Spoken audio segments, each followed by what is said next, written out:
So something I see when people discuss real estate is that it's not always clear who actually owns the building, right? A lot of times people say, well, the landlord or the developer owns the building. But if you break it down, the person who owns the building or the people might not actually be who you think. So we're going to take a hypothetical commercial real estate development project and talk about ownership. So let's say this project is $100 million in cost, right? So you're going to need $100 million to build out the project. If you're the developer, you will likely have an equity partner, and I can share a link to the video on Capital Stack that you can also kind of explore what that looks like. But let's say you're the general partner, the GP. You're going to take on an equity investment partner, and that's the limited partner, the LP, and then you're going to take on a loan for the rest of the proceeds. And so for this development, your leverage is going to be 60%. So 60% of the total cost is going to come from a loan, which in this case, the total cost is $100 million, 60% is $60 million. So you're going to take a $60 million loan, which means you need to come up with $40 million in equity.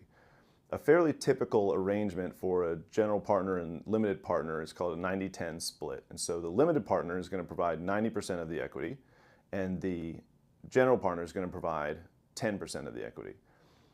And so in this case, if we've already got a $60 million loan, we need $40 million in equity, 90% is $36 million. That's what the limited partner is going to provide. The general partner needs to come up with $4 million. So when it comes to ownership, we're going to build the building, revenues are going to start coming in, we're going to pay back the loan, the net proceeds are going to get split between the equity owners. And in our instance, again, we did the 90-10 split, 90% of that building and those proceeds are actually owned by the limited partner. And a limited partner is often an insurance company or a pension fund. So I live in North Carolina. The North Carolina Teachers Fund or California Teachers Fund or State Employees Fund, they have these retirement and pension funds that invest some of their money in real estate so that they can get returns and pay back what they owe their pensioners when they retire.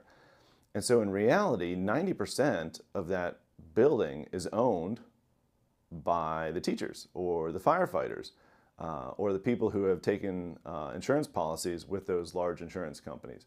And the developer owns 10% in this arrangement. And that's it, just if it's straight up.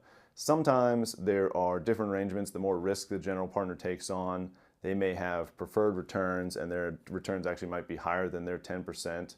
But same thing for losses. So if the project doesn't do well, they bear the large majority of the losses as well. You could even go further because sometimes there are GP funds. And so a developer could get co-GP investment from a fund. And let's say, again, it's their 10% and the GP partner is 90%. So now that developer, you in this case, is 10% of 10%. So they're 1%. They only own 1% of the building, and 99% of the equity is owned by others, whether it's the GP partner or the LP partners. So when you drive by a building or see a large development project, you think, I wonder who owns that. You might want to rethink who actually owns it, because it might not be who you think.